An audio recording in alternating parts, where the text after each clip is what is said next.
جہاں کہیں مسجد تعمیر ہو رہی ہو تو ہم نے بڑھ چڑھ کر اس میں حصہ لینا ہے۔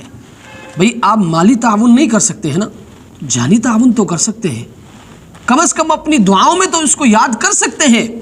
جانی تعاون، آپ صحابہ کرام کی زندگی اٹھائیں نا، تعمیر مسجد میں صحابہ کرام کے ذوق و شوق کو دیکھیں۔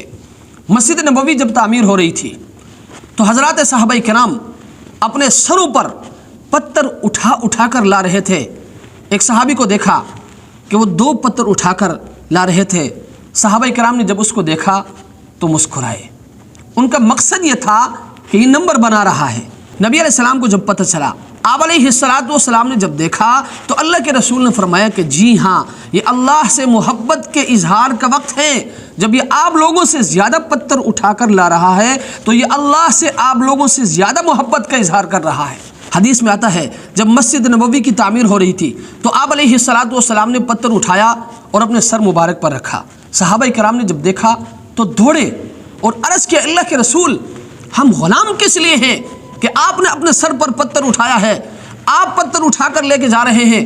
تو آپ علیہ السلام نے فرمایا کہ اگر تم اللہ سے محبت کا اظہار کرتے ہو نا تو مجھے بھی اللہ سے محبت کا اظہار کرنا ہے۔ تو اللہ کے حبیب نے مسجد نبوی کے تعمیر کے لیے پتھر اٹھائے، اپنے سر پر رکھا اور مسجد تک پہنچائے۔ میرے بھائی، جہاں کہیں مسجد کی تعمیر ہو رہی ہے نا تو آپ مالی تعاون نہیں کر سکتے تو کم از کم جانی تعاون آپ نے ضرور کرنا ہے۔ یہ مسجدیں، یہ اللہ کے گھر ہیں، اللہ کے گھروں کی تعمیر میں آپ نے بڑھ چڑھ کر حصہ لینا ہے۔ اور یاد رکھیں